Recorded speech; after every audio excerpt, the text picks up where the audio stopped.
What is up, you guys? So, naka-Jackson na naman si Chrissy, but it's not what you think. Hindi siya sira. It's quite the opposite. Maayos na siya lahat. Napaayos na natin yung pang-ilalim, naayos na natin yung makina. Ito na yun. Naasam-asam natin, katagal-tagal na maging maayos lahat.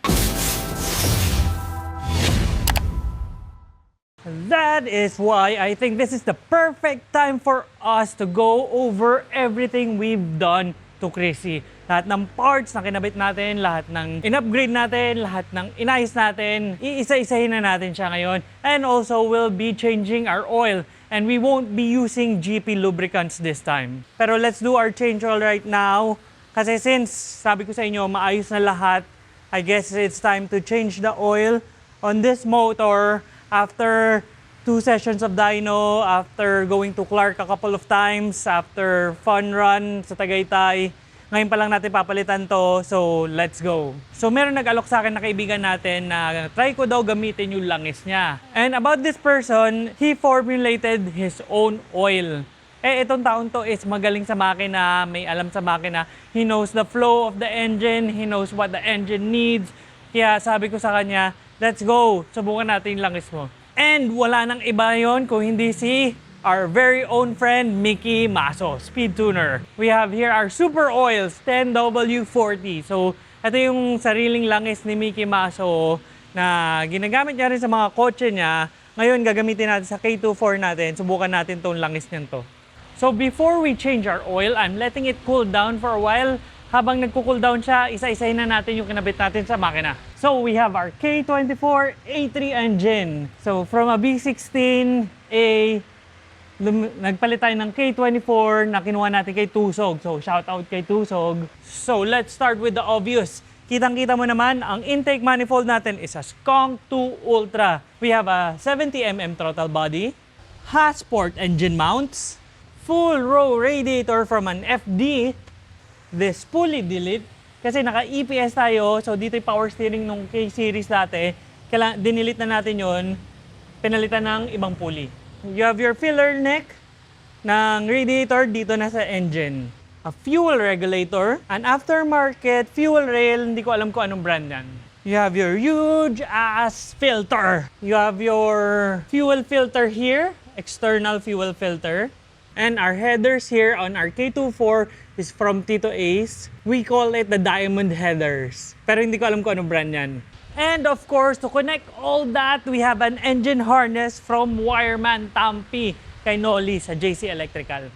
If you guys are curious about the gastos na ginawa natin dito, if this video goes well, i-reveal ko sa inyo lahat ng gastos, papahulaan natin sa asawa ko isa-isa. Tingnan natin kung mahuhulaan niya at yung reaction niya pag nalaman niya yung totoong gastos natin dito. Kasi hindi niya alam magkano lahat ng ginastos natin dito.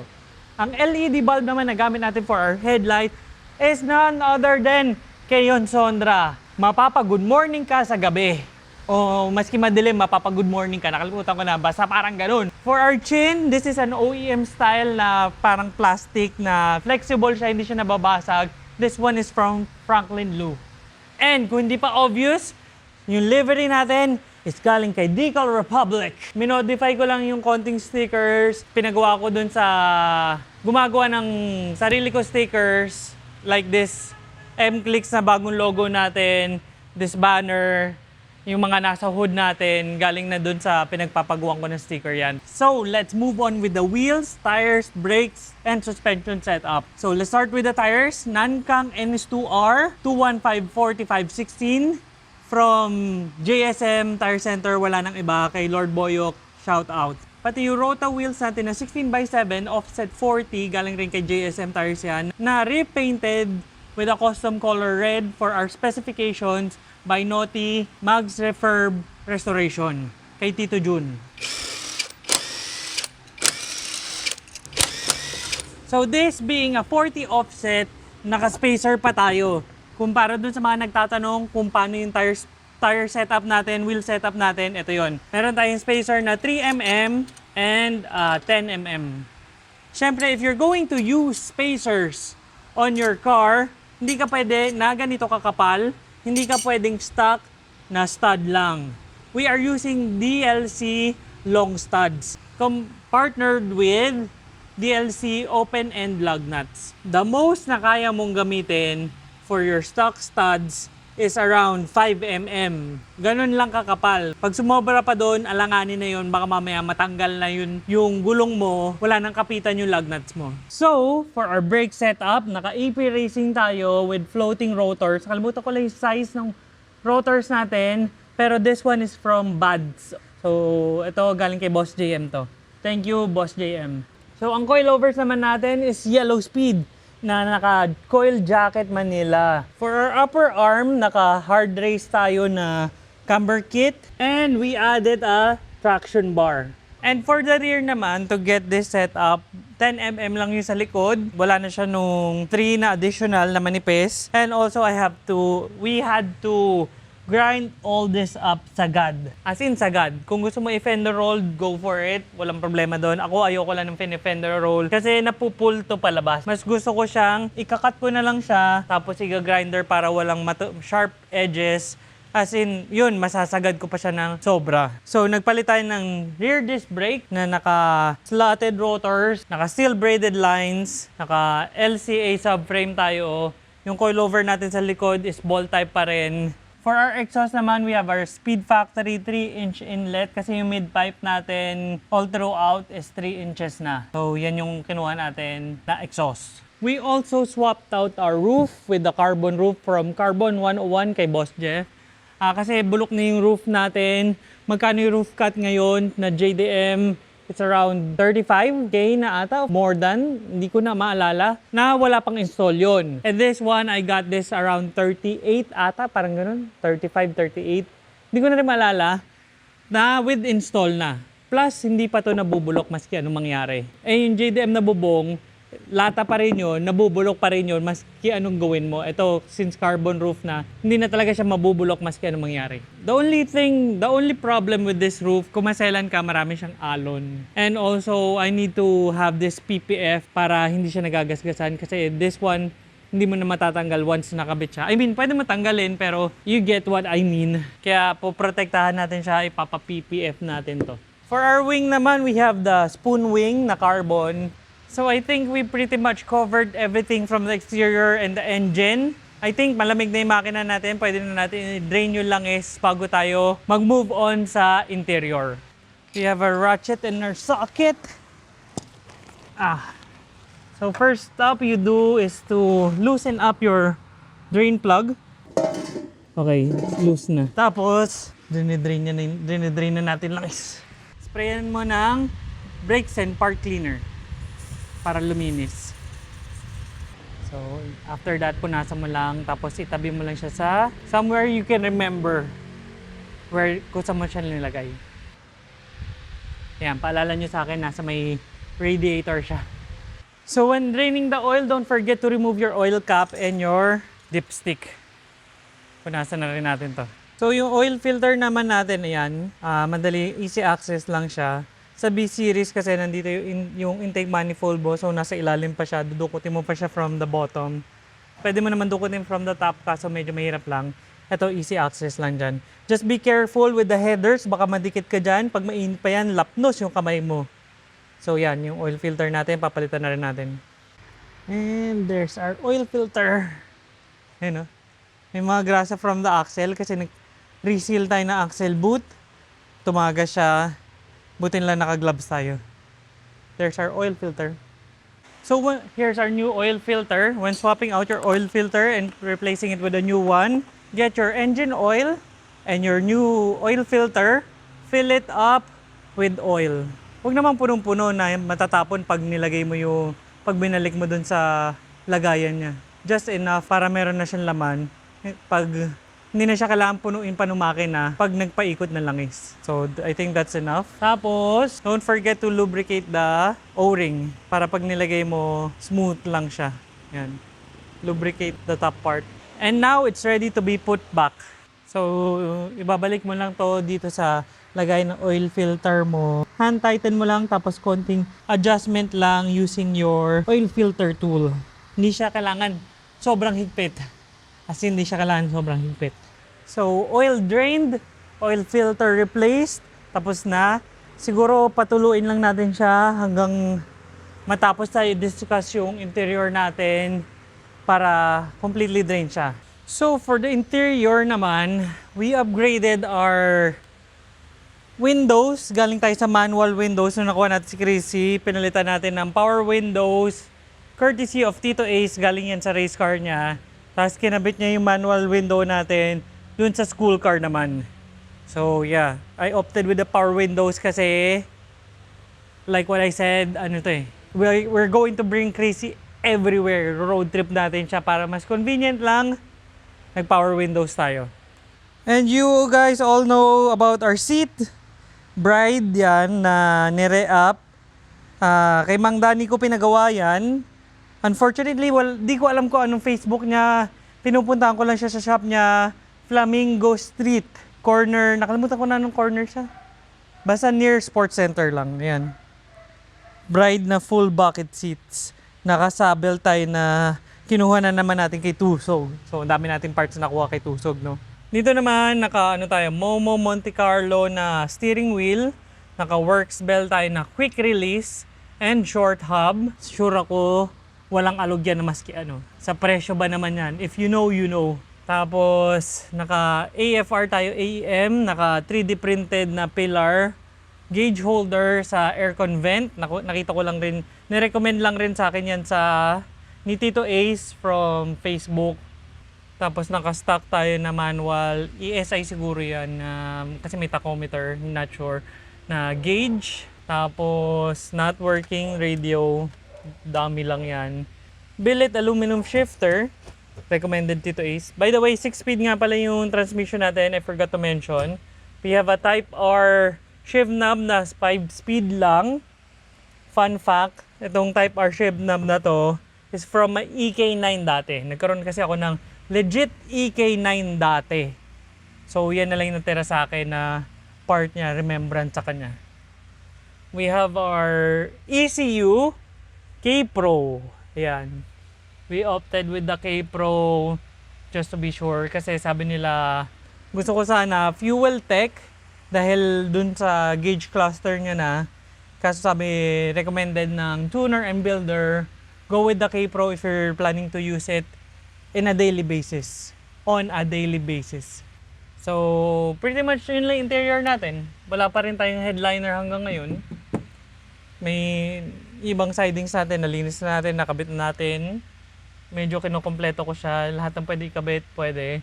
VTI seats yung passenger natin. Tapos naka seatbelt rin, syempre. And our new addition to our interior, itong fire extinguisher. Sa likod naman, naka-strip out siya kasi naka-roll cage tayo.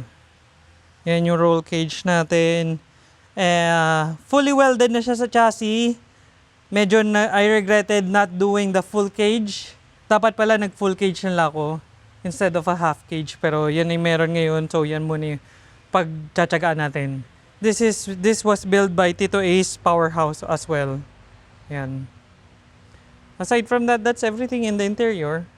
So, I think completely drain na yung langis natin. Pwede natin balik yung drain plug natin. So, pupunasan natin yung drain. Bago natin ilagay yung drain plug. Ito yung drain plug natin. Don't forget about your crush washer. Importante yan. Again, not too tight. Hand tight lang na tapos ratchet mo lang ng konti. Huwag mo nang birahin ng sobra-sobra. Sprayan mo ng brake and parts cleaner.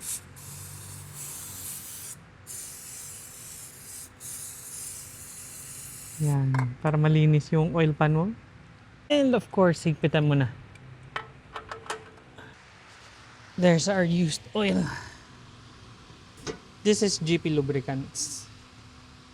Yan, tagal natin ginamit yun. Now it's time to put in our new engine oils. Super oil from Speed Tuner.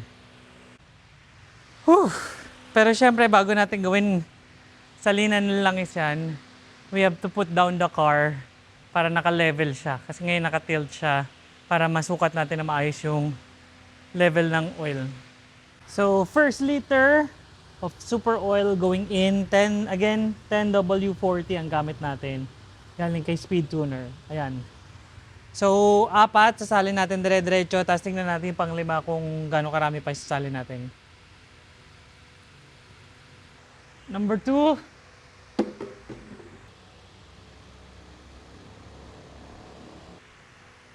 Number 3.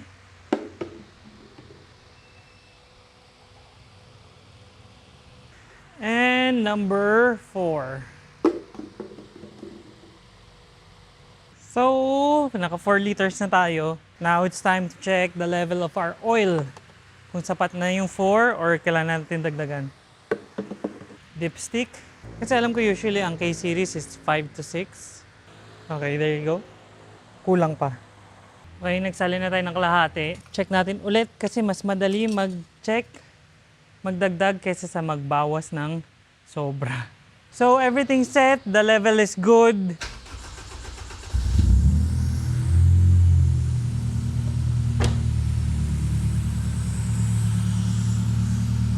So we're gonna let it warm up a little bit, tapos check natin kung meron mga tagas yung drain plug and oil filter. So what I did, naglagay ako ng karton sa ilalim para makita natin kung may tumutulo or wala. Mukhang wala naman. So balik muna natin ulit doon.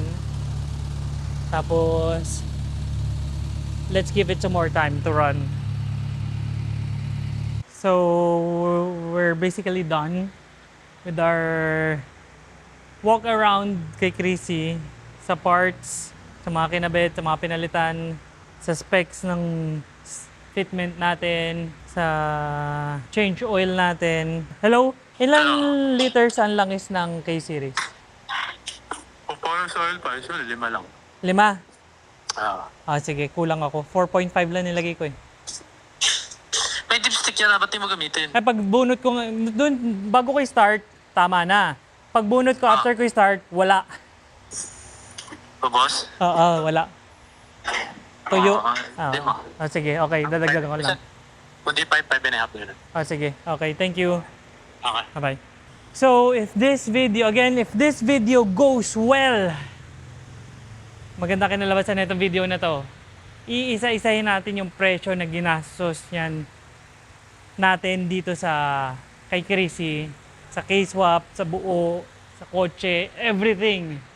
And isasama ko yung asawa ko pag ni-reveal ko yung gastos. Kasi wala siya idea sa papahulaan natin sa kanya, tapos titingnan natin kung mahulaan niya, tapos sasabihin natin yung tama sa kanya. So yeah. So don't forget to like this video and feel free to hit the subscribe button and catch you in the next one. Magdadagdag pa tayong langis konti.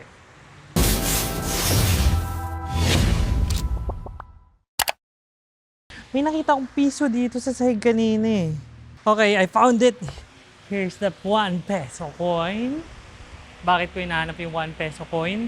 Kasi sa langis ni Mickey may scratch it. Baka manalo tayo, swertihan tayo ah. Scratch and scan the QR code, get a chance to win exciting freebies, discounts, or any of our Speed Tuner merchandise. So may QR, sascan natin. Baka manalo tayo, sayang to ah. Napulot pa natin yung piso, so lucky coin to. So sascan daw natin. Sorry, try again. Lumabas, sorry, try again. So buti lang meron pa tayong 4 na litro ng bote ng langis ni Mickey. Pag nanalo ko ng maski isa dito, papamigay ko sa inyo yun. Tingnan natin. Sorry, try again na naman nakalagay. Ayan o, sorry, try again. Wala, mahina tayo, mahina.